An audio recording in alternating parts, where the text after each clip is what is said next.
Hello, people of YouTube. My name is Steve Gray, and thank you for watching. If you're new here, please hit that subscribe button, turn on that notification bell, leave a like, and feel free to comment down below what you would like me to do for future anime and cartoon-related videos.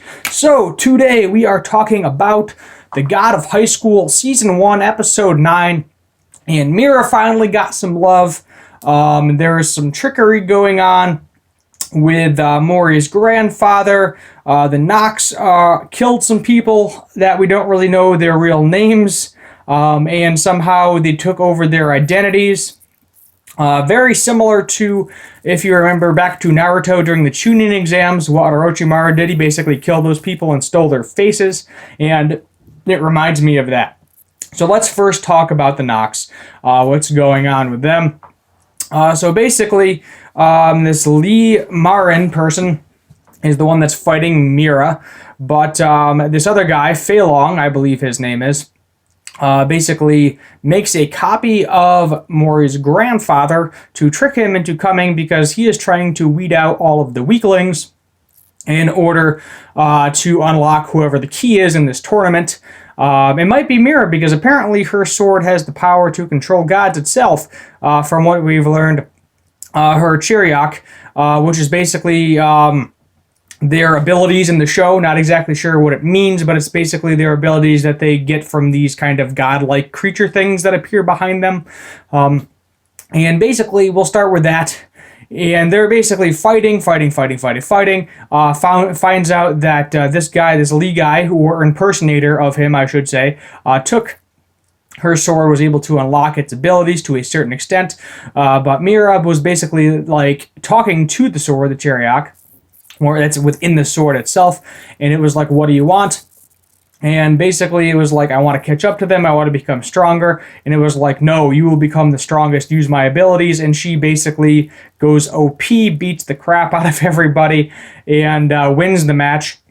The issue, though, is because Dawi is suspended this match, she basically has to win the first match, and Mori has to win the second. But Mori is nowhere to be seen for 90% of this episode. Or, well, not at the tournament anyway. Dawi, on the other hand, I'm going to scroll back up to get the characters that I want. He is stopped in the bathroom with Ma Bora, and she is this kind of like gymnast, kind of big badonkadonks, you know, a lot of junk in the trunk, pretty lady. And she was like, oh, Dawi, you're a cool guy. She starts fighting him a bit after she knocked another good participant out in the bathroom. Which, why is she in the guy's bathroom in the first place? And then ends up giving him a big old smooch. And then Tahik, the guy with the crazy powerful shark Chiriak, he basically showed up, and Dawi was kind of terrified of him because he realized that this is one heck of a powerful dude. I think they may be part of the Nox, but we're not 100% sure what's going on with that. All we know is that basically this guy is really powerful. Don't mess with him or he gonna kill you. That's the gist of that guy's character right there. And then that basically pans out. So that's what happened with Dari. He was looking for Mori because he couldn't fight in the tournament for that match anyway because he was suspended because he did in the previous match against the guy. And Mira won, so there you go. There you have it. There's your episode done. No, I'm kidding. So let's go on to what Mori is happening. So at the end of the last episode, we got the letter in the mail with a map and directions to this warehouse place that his grandfather was tied up. And somehow this Nox guy got a hold of it. Or either that, or maybe he was the one. He couldn't have been the one that stopped Mori's grandfather, because we knew Mori's grandfather apparently was the only one that ever defeated the Six. And the Six include Mujin, are these very, very powerful people, like the most powerful people in the world, and he was more powerful than that. So he might have been at one point the most powerful person in the world. Probably not anymore because he is a lot older than he was back when he defeated all of them. And he was this great crazy warrior. But basically this guy used his Doppelganger ability to trick him into getting there and blew up the entire building. And you're just sitting there like, that ain't gonna kill Mori. That might hurt him a bit. The only complaint I have about that particular part of the episode was that like his clothes were like fine.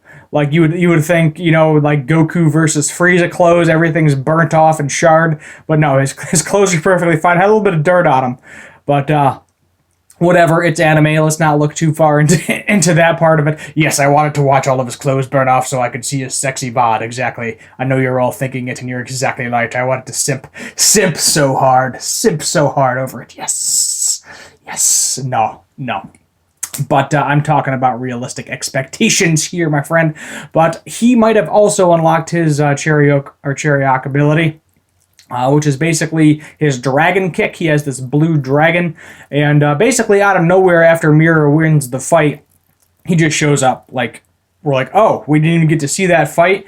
He just beat the crap out of that dude, or maybe killed that guy, and we don't even know. And I can almost guarantee you he did kill that guy, and the reason I say that is because he knows this person has some sort of connection to his grandfather, and he needs that information. So he probably beat the living crap out of him. The guy that he was fighting could basically create a bunch of duplicates of himself, similar to Twice in My Hero Academia, if you're familiar with that. Basically, he just made a bunch of copies of himself. And there you go. Started to beat the crap. Mori looked like he was going to lose. But then he finally used his pressure point ability, right? He's like, and instead of crippling himself, he manages to basically make it so he feels no pain for an hour. So within that hour, because I'm guessing he's going to be basically spent after the fight in the tournament, because he does manage to make his way back to the tournament, as we saw in the episode. He managed to beat the crap out of this guy and beat the crap out of the guy in the tournament. The guy in the tournament's like, what the heck happened to him? There's no way he could have beaten him. And then he gets his ass beat as well. And I thought that was freaking hilarious. I'm sitting there like, ha, ha, ha, ha, ha. You just got your butt handed to you, and there's nothing you can even do about it. Because he beat yo boy up. He smacks him down on the ground. And there's nothing you can do about it. So my guess is we're going to get into a little bit of a predicament. So the guy that he's fighting has his Cherryok ability. Mori, that may or may not be his, or it might be his own ability, because he calls it a Jin Mori original. So I'm guessing that it's his own individual ability and not some borrowed power, perhaps, or whatever else, some power from a god. Because I think that's where we're getting at. All this power is borrowed from gods, is my general guess with how that's working. But basically, he just blast the crap out of a guy. It shows a side-by-side him fighting the original Nox guy, him fighting the current Nox doppelganger guy, because their entire team was wiped out. Basically, the entire team was friggin' wiped out, killed, in order to get stronger people in there to basically wipe out the weaklings, is basically the Nox's idea, because I don't know what this key is. They keep talking about this key, and I have no idea what this key is, and I really want to know. It's like, a key, what's the key to? What's it going to unlock? Some crazy power, some crazy ability, rags and riches? Who really knows? Nobody really knows. All we know is there's some sort of key, and we need to figure that out by the end of the season, because I am confused and I want to know.